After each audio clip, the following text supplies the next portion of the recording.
Nos encontramos en el río Colorado, en Yuma, Arizona, una de las ciudades más calientes del mundo. Ahorita estamos a más de 100 grados Fahrenheit y como pueden ver estoy sudando demasiado. El río Colorado, con una longitud de más de 1.400 kilómetros, ha sido durante mucho tiempo uno de los ríos más importantes de Norteamérica. Pero fue siempre así. Mi nombre es Ernie Flores, me dicen que Tuti y estás viendo el Charro del Futuro. 5 million years ago, the movements of the earth created what we know as the Colorado River. For more than 10,000 years, people sailed through the river on canoes or steamboats entering through La Ciénega del Golfo de Santa Clara. This is where the Colorado River is supposed to end. Except that it doesn't. El río está dividido en 3 secciones, y la ciénega forma parte del delta. Pero hay un problema. One day, as the heat became unbearable in Arizona, my friends and I went down to the river. We took our pets, we went kayaking. We had a blast. The weekend after, we went down to Mexico as usual and tried to do the same thing. But, oh surprise, the river was dry. El flujo del río Colorado comienza en las montañas rocosas de Colorado, que es de donde obtiene su nombre. El flujo del agua pasa por Utah y Arizona, pero estados como Nevada, California, Sonora, Baja California han podido aprovechar al máximo el agua a través de presas y sistemas de regulación que mantienen el río seco al cruzar la frontera la mayor parte del año. When the dams are full, authorities release water into Mexico. In Arizona alone, we have 4 dams that regulate the water flowing south, but I'd like to talk to you about the one that's right in the US-Mexico border, the Morelos Dam. En 1944, México firmó un tratado con Estados Unidos, 100 años después de la Guerra México-Americana y 30 años después de la última invasión de Estados Unidos en México por el presidente Wilson. This treaty allowed the U.S. to gain water rights over Mexico, creating the Morelos Dam. Morelos was a Mexican priest that fought for the independence of Mexico from Spain but advocated for American investors. His efforts allowed American entrepreneurs to come and do business here in Yuma. The Yuma territory is a place that's rich in history and culture, although it's known for the scene from Christian Bale. I got a prisoner to go to Yuma! We visited that train station, but it's abandoned, although if you're passing by Yuma, I do suggest you stop by and check it out.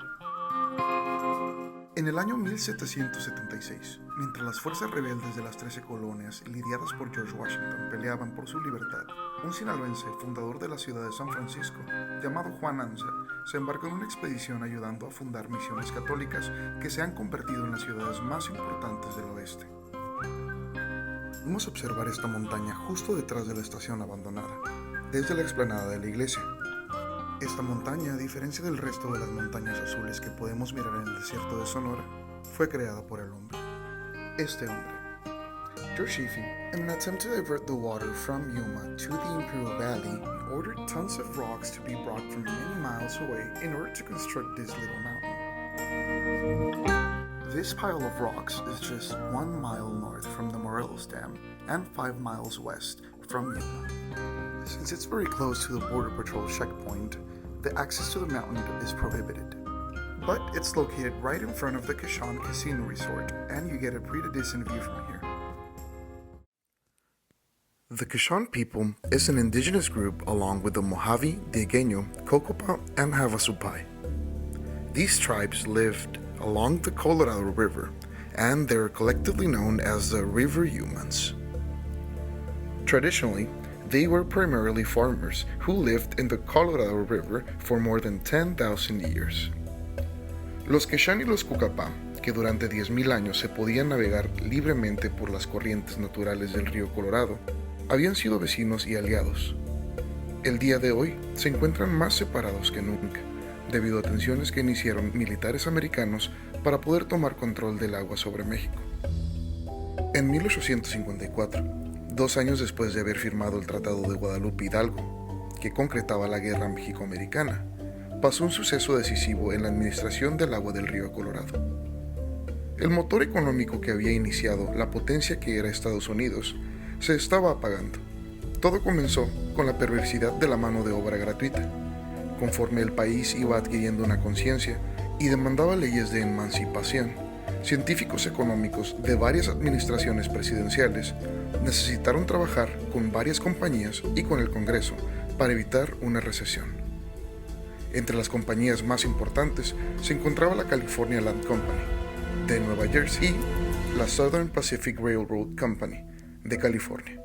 De ambas empresas, el mencionado emprendedor canadiense George Chaffee fue propietario de acciones. El Congreso de Estados Unidos aprobó una adquisición de tierras mexicanas por el ministro de Guerra en México, James Gadsden, nieto de Christopher Gadsden, un revolucionario que creó esta bandera. Y 3 enviados del general López de Santa Anna firmaron un tratado que ahora conocemos como el Tratado de Gadsden. This treaty allowed the U.S. to acquire access to the rivers, but most importantly, this new acquisition of lands would serve as a transcontinental route which stretched through this territory, which would greatly benefit southern states should hostilities break out in the north. Durante la administración del presidente Franklin Pierce, las tensiones de la esclavitud estaban más fuertes que nunca, y cada vez eran más los activistas en contra de la esclavitud que las personas a favor.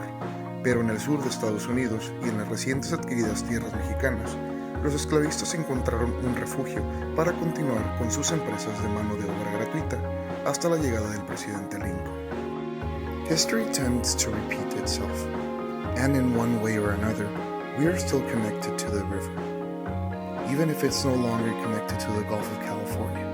From time to time, the dam lets go of water toward the sea, and that water is still part of us. La utilizamos para las plantas, bañarnos, rasurarnos o al cocinar. Nos lavamos las manos, los trastes y la ropa con ella. La bebemos, aunque nuestros inodoros consuman 1 galón de agua por descarga. Usamos más agua con nuestros desechos que bebiéndola. A pesar de legislación en contra de conservar el flujo natural del río, y a pesar de empezar a ver los efectos de depravación del agua, hemos tenido agua en abundancia por generaciones, pero todo tiene un límite. The Mexican and American water activists' dream is to allow a single 60,000 acre-foot release each year from the border, supplemented by an equal quantity of water. After a century's neglect and abuse, we have no choice but to take action and hope that El Río Colorado never ends.